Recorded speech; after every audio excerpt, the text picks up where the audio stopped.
hal itu Ibu minta ketua kelas untuk memimpin doanya. Baik Bu, teman-teman semua, mari kita berdoa bersama-sama agar pembelajaran kita itu bisa bermanfaat dengan dimulai.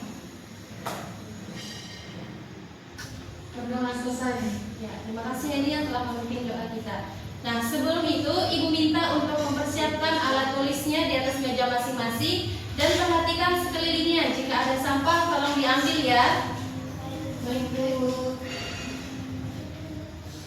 Ibu akan memeriksa kehadiran kalian yang merasa Ibu panggil namanya, angkat tangan dan ucapkan hadir. Resti, Hadir Bu. Rita, Hadir Bu. Niswa, Hadir Bu. Heni, Hadir Bu. Sri. Hadir Bu. Oke, semuanya hadir ya. Sebelum lanjut, Ibu ingin tanya dulu. Siapa yang masih ingat materi minggu lalu kita membahas tentang apa? Hadir Bu. Ya, Nisba? Tentang menjadi akal.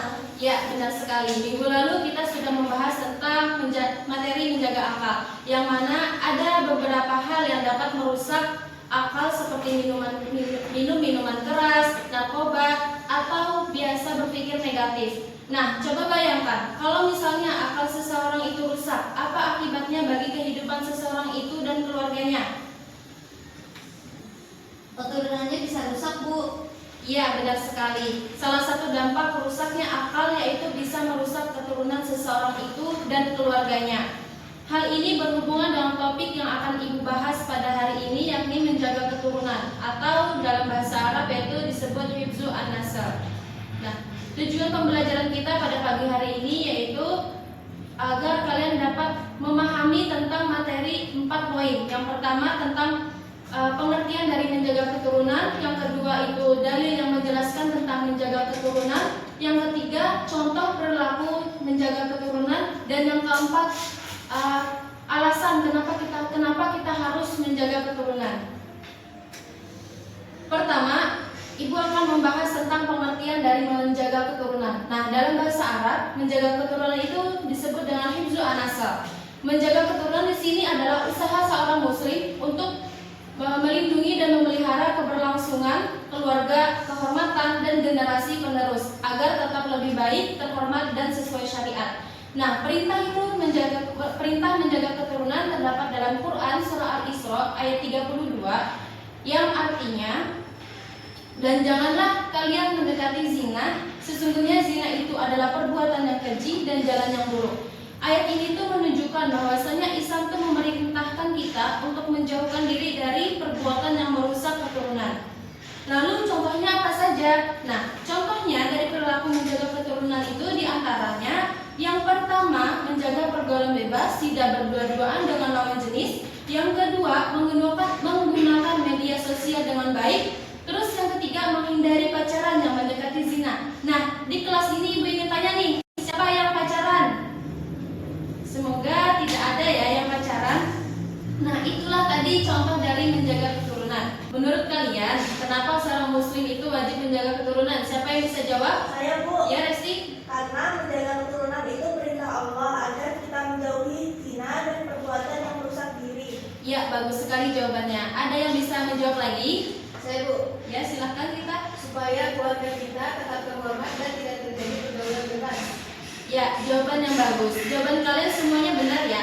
Jadi dalam kehidupan sehari-hari, menjaga keturunan itu bisa dimulai dari hal-hal kecil, seperti tadi menjaga batasan pergaulan, fokus belajar, tidak pacaran, menghindari tontonan yang tidak baik, dan lain sebagainya. Sampai di sini, apa ada yang ingin ditanyakan? Tidak ada Bu. Baik, kalau tidak ada, Ibu akan melanjutkan ke poin selanjutnya, yaitu alasan menjaga keturunan. Ada beberapa alasan kenapa sih kita itu harus menjaga keturunan itu, diantaranya. Yang pertama, untuk menjaga kehormatan diri dan keluarga. Yang kedua, untuk menghindari dampak buruk seperti pergaulan bebas, penyimpangan perilaku, dan kerusakan moral. Terus yang ketiga, untuk melahirkan generasi yang baik, kuat, dan bermoral. Yang keempat, agar kehidupan masyarakat itu tetap teratur dan terjaga dari kerusakan. Jadi menjaga keturunan itu bukan hanya urusan kita pribadi saja, tapi juga menjaga kebaikan masyarakat. Anak-anak, perlu kita ketahui, menjaga keturunan itu bukan cuma soal menjaga masa depan kita saja, tapi bisa dimulai dari hal-hal sehari-hari seperti cara bergaul, cara menjaga sikap, dan lain sebagainya. Nah, kalau hal-hal kecil ini kita jaga, otomatis kita juga menjaga keturunan kita juga nantinya. Nah, menurut kalian, kenapa Islam itu menyuruh kita untuk menjauhi pergaulan bebas? Dan apa hubungannya dengan materi kita menjaga keturunan? Ada yang bisa jawab? Saya Bu, Ya, ini. soalnya kalau pergaulan bebas itu bisa bikin kita dekat sama zina Bu. Dan itu kalau sampai terjadi maka bisa merusak nama baik keluarga dan keturunan juga. Iya, benar sekali. Ada jawaban yang lain? Saya Bu, Ya, Niswa. menurut saya kalau kita jaga diri dari pergaulan bebas, berarti kita menjaga masa depan kita juga, biar generasi nanti tetap baik dan gak rusak anaknya. Ya, benar sekali ya. Jawaban kalian bagus semua. Intinya tuh menjaga keturunan dimulai dari diri kita sendiri dulu. Cara kalian bersikap sehari-hari. Nah, itu tuh sudah termasuk menjalankan perintah Allah untuk menjaga diri dan kehormatan. Nah, sekarang Ibu ingin bertanya lagi. Menurut kalian, cara paling efektif untuk menjaga keturunan di zaman sekarang yang serba digital ini bagaimana? Ada yang bisa jawab? Menurut saya Bu, paling penting itu jaga penggunaan HP. Kita harus pilih-pilih konten yang dilihat, jangan asal buka Bu. Ya. Sri, tadi kan kamu ada menyinggung tentang HP. Nah, hal apa dulu nih yang paling harus dibatasi dari HP itu? Kebiasaan buka-buka konten yang gak jelas Bu, terus chatting sama orang asing juga harus hati-hati. Oke, bagus sekali jawabannya. Dari jawaban Sri tadi, ada yang mau menanggapi atau menambahkan? Saya Bu, Ya, silakan. selain HP, pergaulan juga harus dijaga. Soalnya meskipun konten di HP dijaga, kalau teman yang ngajak ke anak-anak ya tetap bisa ke bawah. Ada jawaban yang lain? Kalau saya Bu, Ya. cara efektif itu ikut kegiatan positif, biar pikiran nggak kosong dan nggak kepikiran hal-hal yang negatif. Jadi otomatis kita jauh dari pergaulan bebas. Wah, bagus sekali jawaban-jawaban kalian ya. Nah, kalian sudah bisa nih berpikir lebih kritis dan mulai memahami konsep tentang menjaga keturunan. Nah, tadi kan Ibu sudah tuh menjelaskan tentang menjaga keturunan. Nah, sekarang coba perhatikan gambar ini baik-baik. Menurut kalian, kegiatan apa yang dilakukan di dalam gambar ini? Kayaknya itu pacaran ya Bu. Ya, ada jawaban yang lain? Itu laki-laki dan perempuan berduaan dan bukan mahram Bu. Ya, betul sekali ya jawaban dari Henny dan Niswa. Ini adalah beberapa contoh dari pergaulan bebas. Nah, sekarang Ibu ingin tanya, apa hubungan gambar ini dengan materi yang sudah dibahas tadi tentang menjaga keturunan? Kalau kita ikut pergaulan bebas, bisa dekat dengan zina Bu. Ya, ada jawaban lain?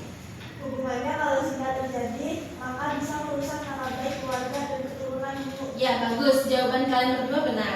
Dari pergaulan bebas bisa mendekati zina. Lalu, habis dari zina, dampaknya kemana? Bisa merusak keturunan. Nah, maka menjaga pergaulan sama dengan menjaga kehormatan dan keturunan kita. Oke, di sini Ibu sudah membuat menjadi dua kelompok. Yang mana kelompok satu itu terdiri dari Henny, Niswa, dan Sri. Kelompok dua itu ada Resti dan Rita. Nanti Ibu minta masing-masing kelompok bergantian untuk menyampaikan hasil diskusinya, yang mana kalian membahas tentang solusi terbaik untuk menghindari pergaulan bebas. Dapat dipahami? Paham Bu. Nah, Ibu kasih waktu kalian diskusi 10 menit. Sebelum itu kalian ke kelompok kalian masing-masing. Baik Bu.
Esa. Berikan tepuk tangan untuk semuanya.